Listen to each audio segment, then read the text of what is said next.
네, 시청자 여러분 반갑습니다. 뉴스 더 개벽입니다. 세계 곳곳에서 발생한 개벽 뉴스를 알려드립니다.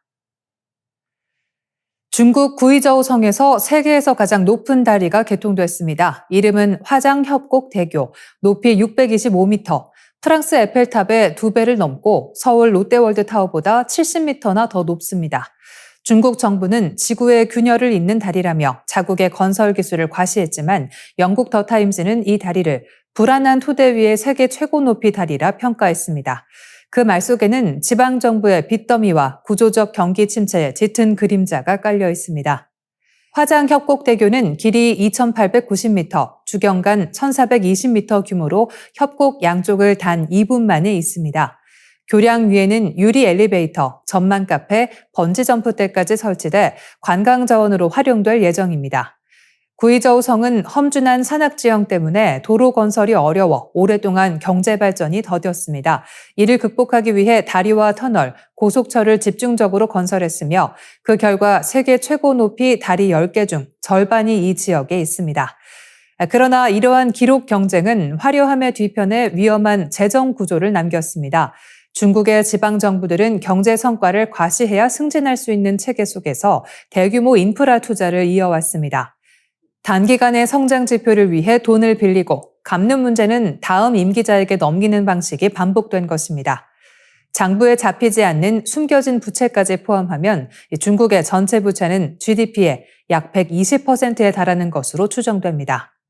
영국보다 심각한 수준입니다. 문제는 갚을 방법이 없다는 데 있습니다. 시진핑 주석은 세금을 낮춰 기업 활동을 독려하려 하지만 그만큼 정부 수입은 줄어듭니다. 이미 재정 여력이 바닥난 상태에서 더 많은 돈을 풀어 경기를 살리는 펌프 프라이밍 정책을 쓰기도 어렵습니다. 또 하나의 역설은 다리로 인해 지역 발전이 아닌 인구 유출이 가속화될 가능성입니다. 교통이 편리해질수록 젊은 인재들이 청두나 광저우 같은 대도시로 떠나기 쉬워집니다. 지역은 인프라를 남기고 사람을 잃는 셈입니다. 전문가들은 중국이 갑작스러운 붕괴보다는 일본식 장기 침체에 빠질 가능성을 경고합니다. 1990년대 버블 붕괴 이후 일본이 겪은 잃어버린 30년처럼 중국도 개혁이 지체된다면 완만한 하락 국면으로 들어설 수 있습니다. 반도체, 전기차, 인공지능 같은 첨단 산업이 미래를 이끌 산업으로 꼽히지만 대부분 대도시에 집중되고 고용 유발 효과가 낮아 지방의 회생에는 도움이 되지 않습니다. 세계에서 가장 높은 다리, 그 위에선 중국의 자부심은 확실히 인상적입니다. 그러나 그 아래로 흐르는 것은 화려함이 아니라 빛과 불안의 강입니다. 영국 시사주간지 이코노미스트가 최근 분석에서 러시아군이 현재 속도로 진격을 계속할 경우 우크라이나 전역을 완전히 점령하는데 108년이 걸릴 것이라고 추정했습니다. 러시아는 올 봄 대공세 이후 확보한 영토가 전체의 0.4%에 불과하며 그 대가로 최대 140만 명의 사상자를 낸 것으로 분석됐습니다. 이코노미스트는 우크라이나의 첫 반격이 끝난 2022년 10월 이후 전선이 사실상 고착 상태에 있다며 최근 30일간의 진격 속도로 계산하면 러시아가 이미 병합을 선언한 루한스크, 도네츠크, 자포리자, 헤르손 등 4개의 주를 완전히 점령하려면 2030년 6월까지 걸릴 것으로 예측했습니다. 이어 우크라이나 전역을 완전히 장악하려면 추가로 103년이 더 필요하다고 덧붙였습니다.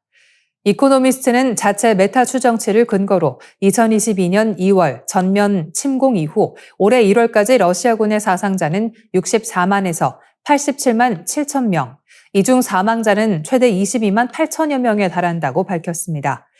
이후 10월 기준으로 이 수치가 약 60% 증가해 총 사상자는 98만에서 143만 명, 사망자는 최대 48만 명으로 추산했습니다. 이는 러시아 전쟁 전 60세 미만 남성 인구의 최대 1.2%가 전사한 수치로 우크라이나 측 피해와 비슷한 수준으로 평가됐습니다. 이코노미스트는 전선 변화가 거의 없는 상황에서 러시아는 피해 공세를 계속하고 있다며 감시 기술과 정밀 타격 무기의 발달로 인해 대규모 돌파는 자살 행위가 되었고 소규모 침투만 가능한 전황이라고 분석했습니다. 결국 전쟁은 장기 소모전으로 이어질 가능성이 높다고 전망했습니다. 또한 푸틴 대통령이 전선을 유지하기 위해 무리한 공세를 지속한다면 우크라이나 방어선보다 러시아의 전쟁 경제가 먼저 무너질 수 있다고 경고했습니다. 실제로 일부 지역에서는 예산 부족으로 계약병 보너스가 대폭 삭감됐습니다. 예컨대 러시아 사마라주는 한때 360만 루블, 약 6,300만 원이던 군 복무 계약 일시금을 40만 루블, 약 700만 원으로 줄였습니다. 한편 트럼프는 자신의 소셜미디어인 트루스 소셜에서 양측이 모두 승리를 주장하면 된다며 판단은 역사가 내리도록 하자고 했습니다. 그러면서 그들은 지금 위치에서 전쟁을 멈춰야 한다며 이미 너무 많은 피가 흘렀다. 더는 총격도, 죽음도, 막대한 비용 낭비도 없어야 한다고 했습니다. 국내 성인들이 위로의 말로 가장 상처받는 표현은 당신보다 더 힘든 사람도 많아요. 인 것으로 나타났습니다. 임상우울증학회가 지난 9월 16일부터 22일까지 인스타그램을 통해 1,195명을 대상으로 실시한 설문에서 응답자의 77%가 이 말을 들었을 때 오히려 상처가 됐다고 답했습니다.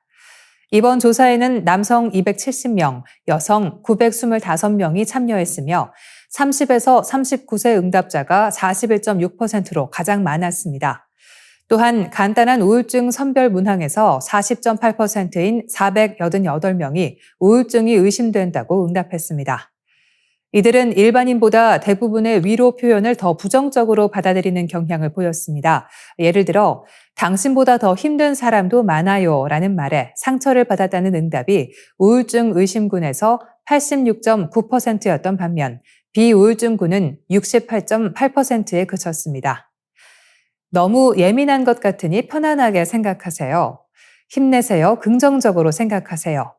운동이나 취미 활동을 하면 나아질 거예요. 등도 비슷한 양상이었습니다.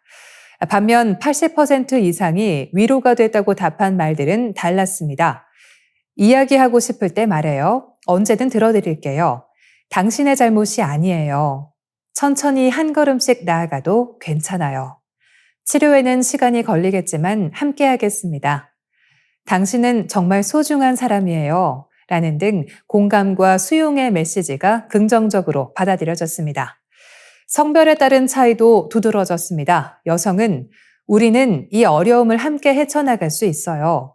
당신의 기분이 돌아올 수 있도록 함께 할게요. 라는 등 공감 중심의 표현에 더 큰 위로를 받았습니다. 반면 남성은 같은 문장에 대해 중립적 반응을 보이는 경우가 많았습니다. 의정부 을지대병원 허연 교수는 우울증 환자에게 조언이나 비교보다 조건 없는 지지와 공감, 감정 수용이 큰 힘이 된다고 말했습니다. 이어 선의로 건넨 말이 상처가 될 수 있음을 기억해야 한다고 덧붙였습니다. 설문을 주도한 김영식 서울 아산병원 명예교수는 이번 결과는 언어적 위로의 효과가 성별이나 우울증 정도에 따라 다름을 보여준다며 상대의 상황과 감정을 고려한 맞춤형 소통이 필요하다고 강조했습니다. 그는 또 단순한 조언보다 공감받고 있다는 느낌을 주는 표현이 진정한 위로라며 우리 사회가 감정적으로 더 세심한 언어 문화를 만들어가야 한다고 덧붙였습니다. 세계 25개국을 대상으로 한 인공지능 인식조사에서 한국이 가장 낙관적인 나라로, 미국이 가장 비관적인 나라로 나타났습니다. 미국 여론조사기관 퓨 리서치 센터가 올해 상반기 발표한 AI에 대한 글로벌 태도 조사에 따르면 일상생활에서 AI 이용이 늘어나는 데에 대한 기대와 우려를 묻는 질문에 한국인의 16%만이 우려가 크다고 답했습니다. 이는 조사 대상 25개국 가운데 가장 낮은 비율입니다. 반대로 기대가 크다고 응답한 한국인은 22%였으며 61%는 우려와 기대가 비슷하다고 답했습니다. 기대 의견이 우려보다 높은 나라는 한국과 이스라엘 두 곳뿐이었습니다. 인도, 나이지리아, 튀르키예 등에서도 기대와 우려가 비슷했지만 대부분의 국가는 우려가 우세했습니다. 조사에서 가장 비관적인 나라는 미국이었습니다. 미국인의 절반은 AI 확산이 우려스럽다고 답했고 기대된다고 답한 응답자는 10%에 그쳤습니다. 그 뒤를 이탈리아와 호주, 브라질, 그리스, 캐나다가 이었습니다. 전 세계적으로 평균을 내면 우려 34%, 중립 42%, 기대 16%로 집계됐습니다. 우려 비율은 남성보다 여성에게서, 청년층보다 고령층에서, 교육 수준이 낮을수록 더 높게 나타났습니다. AI 규제에 대한 신뢰도 조사에서는 자국 정부와 유럽연합에 대한 신뢰가 상대적으로 높았지만 미국과 중국에 대한 불신이 뚜렷했습니다. 자국에 대한 신뢰, 불신 비율은 55%대 32%, EU는 53%대 34%로 신뢰가 우세했으나 미국과 중국은 불신이 더 높았습니다. 또한 AI 관련 이야기를 많이 접했다고 답한 사람의 비율을 보면 젊은 세대일수록 그 비율이 높았습니다. 특히 한국의 50세 이상 응답자 중 AI 이야기를 많이 들었다고 답한 비율은 6%로 25개국 중 최저 수준이었습니다. 이번 조사는 세계 6개 지역 25개국에서 18세 이상 성인 2만 8천여 명을 대상으로 진행되었습니다. 네, 뉴스 더 개벽 여기서 인사드리겠습니다. 시청해 주셔서 고맙습니다.